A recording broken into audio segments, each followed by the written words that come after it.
Oh, hello. This is Lady Bo Bannon coming from my car in the great state of Texas.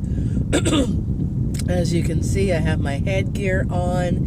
It is very cold outside. Well, cold for this Texan. So I want to go ahead and make this quick video before the school bus comes. Now, this video is going to discuss what you can do when the new supply contacts you. There are videos out there about whether or not it's your ethical obligation to warn the new supply, which I recommend you do not, because it's not going to go anywhere. And there are some videos that talk about what happens when the new supply reaches out to you. Now, I will start out by saying this. If the new supply reaches out to you and wants to know more about your relationship that you had with the suspected narcissist and or toxic abusive person in your life, or wants to know whether you guys are still seeing each other because thoughts have been planted in their heads, whatever the case may be, if they reach out to you, it is absolutely within your right, in my opinion, to not speak to that new supply. You do not have to engage in any sort of conversation with them. You can ignore what they have to say to you.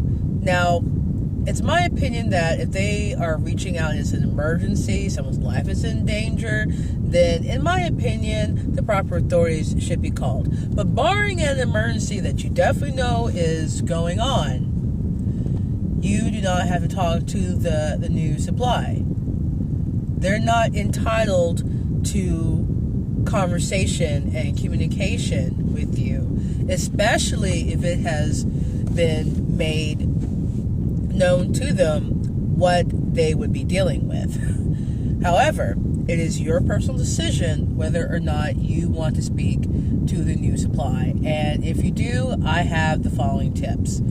First of all, keep things vague in general when it comes to you in particular and your personal life. Do not overshare with these people, because it's quite likely that the new supply, also known as the new victim, is going to turn right back around and go back to that narcissist or toxic, or should be suspected narcissist, because we can't be diagnosing anyone, right? That suspected narcissist and or toxic abusive person, and tell them everything that they've seen, everything that you've talked about, everything. So don't trust them.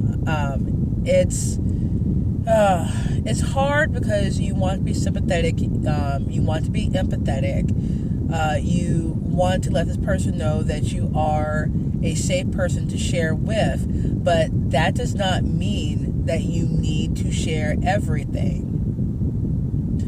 My second tip is that you tell the new supply that they have the choice, because a lot of the time when you're in an abusive relationship or an abusive situation with a suspected narcissist, it's not so easy to leave. You're mentally trapped. Oftentimes you're physically addicted to the highs and lows of that relationship or association. So just telling them to leave isn't enough. They have to have the confidence and the inner strength to value themselves and love themselves more than the narcissist. Now, really, it's not love. It's really a hostage situation where you're forced to wear rose-colored glasses by that suspected narcissist. That's what it's really about.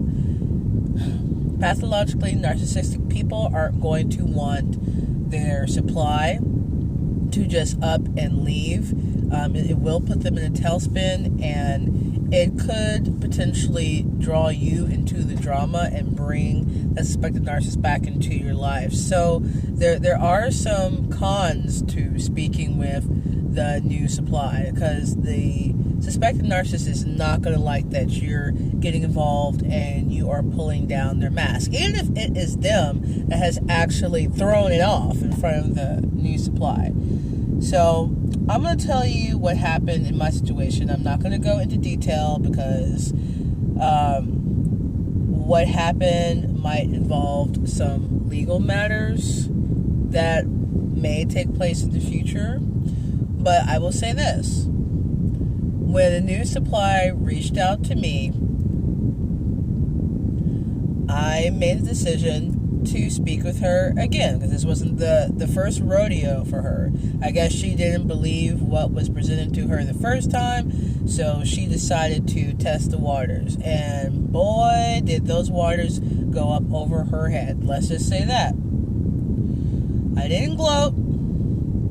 I didn't say, I told you so, you bee. No, I didn't say any of that. All I did was say that you have the choice to make a very important decision for yourself, your life, and your child. You need to really think about what you're able to do to be financially independent and independent in general from the person in your life the person in her life who I suspect is pathologically narcissistic, which is the ex-husband. I told her that the child deserved better. She deserved better. She's more than capable of... Excuse me, guys. My battery is dying, so there we go. Gotta get that notification off.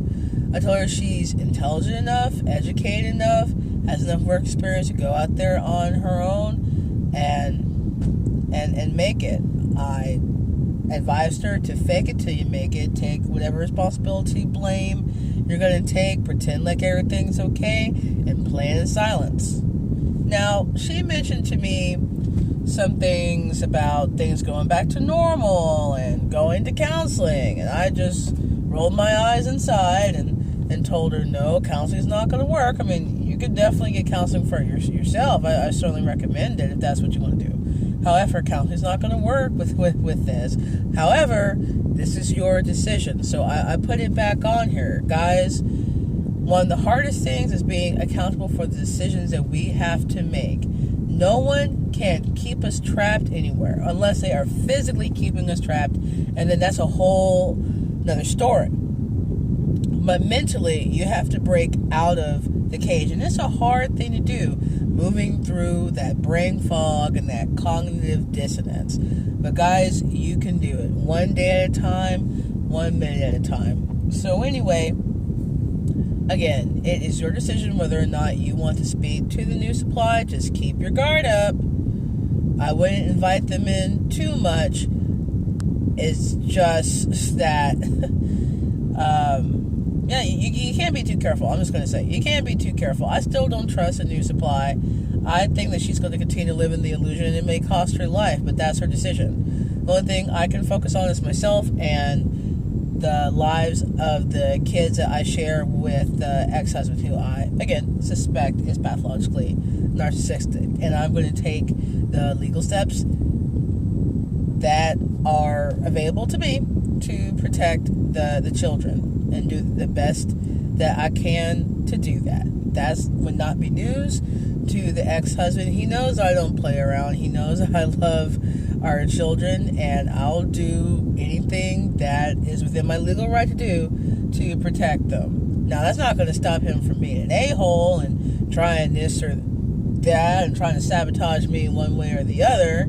You know, if he gets wind that I'm trying to get something over on him when I'm not, I'm just trying to make sure that the environment's safe for the children, whatever. But anyway, you know, so if that gets out to him, which I doubt it will, it won't be new news. So I don't mind sharing that.